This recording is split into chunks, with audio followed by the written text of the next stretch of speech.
Hey there, my 5 faithful listeners, and anyone who randomly stumbled upon this episode. My name is Lydia, and this is the Lydia Todd Pod. It's probably not a good idea to start a podcast because your last name rhymes with pod. But I'm here anyways. From spontaneous trips to special guests to deep spiritual conversations and everything in between, expect inspiration, stories, and plenty of laughter. Grab a glass of milk, settle in, and let's dive into the episode. Season 1. My first content episode. And by content, I mean content creation. Hey guys, welcome back to the Lydia Todd Pod. I'm super excited to get into this episode. We have covered a lot of things so far. We've talked about travel, we've talked about faith, we've talked about life in general, and this episode I wanted to dive a little bit into content creation because I had mentioned that in the first episode about making some content on content, and I didn't want to leave you guys waiting too long. For the first content creation episode, I am just going to give you a brief background on myself in the area, and then I will go ahead and start off strong with some helpful resources for you guys to use in your content creation. First of all, I started making content for social media in 2009, I believe. Whenever the Todd Family Fun Farm started, which is my parents' agritourism business, I have run the social media since practically the beginning. I mean, my mom posts on things, but I've created flyers and advertisements and even some brochures. I've made designs. I've done photographs for the Instagram and Facebook and made flyers and stuff. Most of the content that I made, I also made videos. I forgot about that. We made advertising videos for Facebook, and they're probably still out there somewhere, and they're really cute and fun and friendly. But one year we made a ad that was for our maize design, our corn maze. Whenever I say maze, it's a corn maze. Our maize design was on The Greatest Farm, but it was a play on The Greatest Show from The Greatest Showman. And we remade the lyrics for The Greatest Show into The Greatest Farm, and there's a video out there somewhere of us singing our remake, and I thought the lyrics were pretty good. If you think they're good, then I made the lyrics. If you don't think they're good, then the artist's name escapes me. I'm just not sure who wrote that. I have done the social media for that and brochures and content for the Todd Family Fun Farm since then, and so that's over 10 years of content making, and that's just been for fun.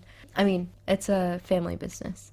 And so my first content job, before this year, I don't know that I've ever had a paid job for content creation. I've done content creating for many of my jobs. As interns with youth groups, I've made plenty of flyers and posts about upcoming events or advertising retreats and stuff like that. Whenever I had different offices in my social club at university, I was making things like Instagram posts and banners to be put up around places, designed a few of those in my time. But my first paid position was recently. I got to go to Prague, and for 4 days, well, the whole trip to Prague was 4 days, but for practically 2 days, we were shooting content, filming. I was doing mostly photography, but we made reels and general posts, a lot of stuff off of Canva, which I would say my number one tool that I use for making content is Canva. I've got a little bit of experience in making videos, as you might can tell from podcasting, and I've also been doing a lot of photography, which photography, I don't know if you would consider it content creation, but I think it's part of the process, especially if you're using the photos to post and to create something online to share. And so between all of those, I've had a time or two meddling in the content creation field. I'm currently getting a master's in content creation at Regent's University London, and I've learned a lot so far. We are learning how to do correct lighting, how to use the Adobe suite, different tools for just a lot of different things. But one of the things that I've been doing over the past couple months is making a document of all of the best links for content creators. And so for this first episode, I would like to just share them with you. I mean, these go across the board, so depending on what type of content you make, you'll probably find something in here for you. I'm not sure that some of the ones that I'm about to mention are on this doc, but I will try to add them before I post the doc link in the description below. The first thing, as I've already said, is Canva. If you don't have Canva, get it. It is free to use. You can purchase Canva Pro, and I do use Canva Pro, but for the first 10 plus years of content creating, I did not have Pro, and I still got to do so many cool things with it. They have just integrated a lot of AI features with background removal and other third-party integrations.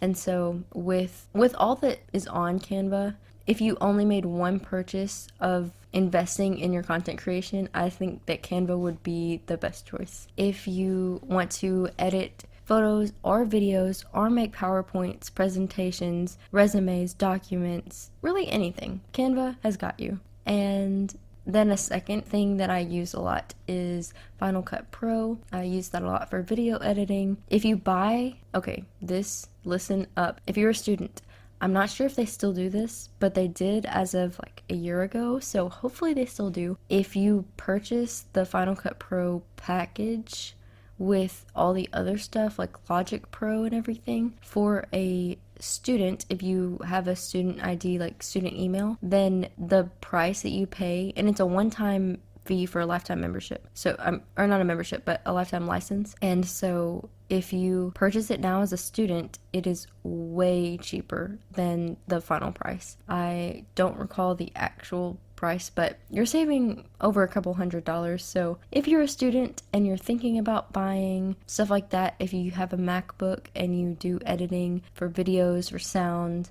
then you probably should invest in that sooner rather than later. The other thing that I've been using a lot recently is CapCut. If you make Instagram Reels, TikToks, then CapCut is a good video app that you can use on your phone. So it's really simple. I would say it's very user-friendly and easy to learn. So you don't have to take a bunch of classes. You can always watch on YouTube to see how to do different things. That's how I've learned more than half of what I know now. But CapCut, I think, is very easy for beginners. So if you are like, I want to start making reels for my business, or I want to just test it out and do some fun things for my personal account, then try CapCut out. If you think it's too hard, then check out YouTube to see some tutorials. Now on to some of the links from my doc. I'm not gonna go over all of them in this podcast, but I will link all of them below because I am all for sharing what I know and giving it to you guys. There's no reason why you should have to pay me for this. I'm practically just like a Wikipedia page for content creation, so Wikipedia is free and so am I. Okay, first one, adsoftheworld.com. You can view on this website popular ad campaigns. If you are in content creation because it is a job for you, then this is really cool because you can look at other people's campaigns, look at what has been successful, and then design a campaign for your content that is similar to what is working right now in the field. Next one, answerthepublic.com. This website, you can search for what people are Googling in any topic. So if you want to know what is the most common phrases or terms used around this topic, then type it in and then it will show you charts and it'll show you all the verbs, all the adjectives, all the noun usages of this phrase, this term, and how it is Googled. So if you are setting up SEO for your website or for different social media posts, then you can use the answer the public info to make the right hashtags, to use the right terms in your blog post, or just to make your post appear higher up in Google because you're using the terms that people are searching for. The next one is if you are trying to build a website, then some of the links that I have on here are Wixsite and Squarespace. I've used Wix for 6 or so years for my blog, and it seems like a very simple, easy process. It's free if you don't mind having the Wixsite.com tagged in your link for your webpage, or you can buy your own domain. But that is a free source if you want to start making your own website. I know that you guys have heard of this one by now, but I will still mention it because it is a great source.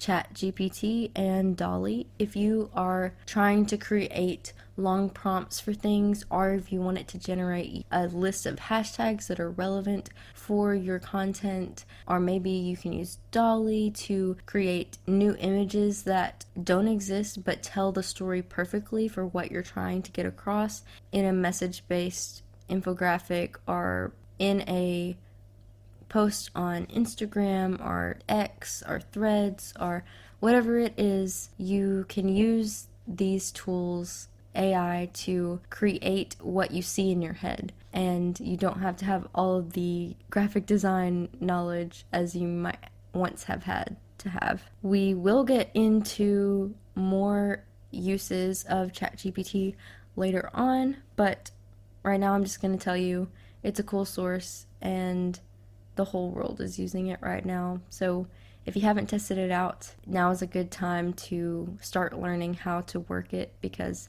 it's not going away anytime soon. The next one is something that I think is super cool.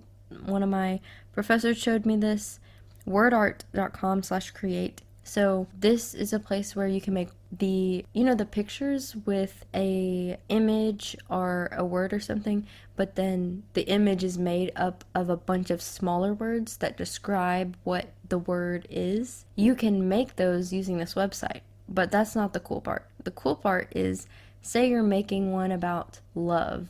You can take what you're trying to make it about, go to Wikipedia, search the term that you're trying to make it about, copy all of the Wikipedia page, like just select all of it, and then copy it, and then take it back to the WordArt page and paste it into WordArt, and then it picks out the major words for you, and then you can edit out the words that aren't similar, but it just picks out the most common words in your document or in whatever you upload and uses those, and the size of the word is based on how much it's used.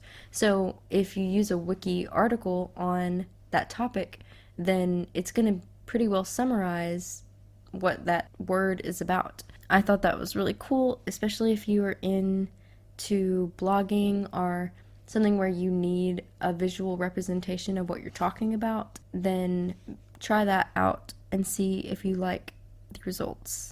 If you are trying to make VR experiences, you can try Imperia VR. I've made a couple rooms on there. It is more for people who can code, but if you can't code, there's still a fair amount you can do with the template rooms. If you are trying to come up with a business name, you can go to namelix.com and it will give you and it will give you name ideas. So that's cool. You can use AIVA.ai to create music via AI. This one was super cool. I have played around with it. You have to know a little bit about styles of music to understand what it's asking, but overall pretty simple, and you can pick what kind of genre you want, or what kind of mood you want, and it will make you a new piece of music. So if you're trying to make a piece of music to use in the background of a video or podcast or something that isn't going to have royalties because no one else has used it because it was made by AI, then use this tool. You can also use Kyber.ai, Kaiber, to create videos via AI. If you want to take a course to learn something, go to tutorai.me. This website, they make AI classes on whatever you want to learn about. So you can be like, teach me how to peel an orange or something. I don't know. Something really random. And they can make an AI course on it. So then you can learn how to do whatever you're trying to do. Maybe you're trying to learn how to use Final Cut Pro. They probably can make an AI course on that. If you are trying to make book covers because you write books, you can try DIYbookcovers.com. They can make you book covers. I'm skipping through a few more of them, but as I said, if you want the full list, check the link below. One of the top sources that I would suggest for anyone who makes YouTube videos or other kinds of videos is veed.io, veed.io, which does automatic subtitling with AI.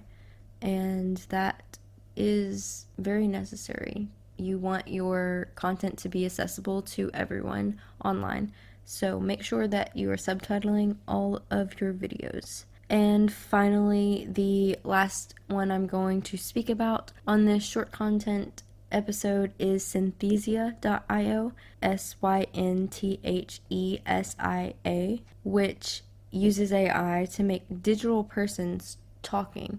So if you are trying to make a video presentation about something but you don't want to be the person in the video, you can put in the script, pick the person, pick the style, and a fake AI generated person will be created and talk and present your presentation for you. One of my classmates used that in their presentation, and so they just pressed play, and at the end they were like, any questions? And that was, I personally was impressed, but also I was like, is this allowed?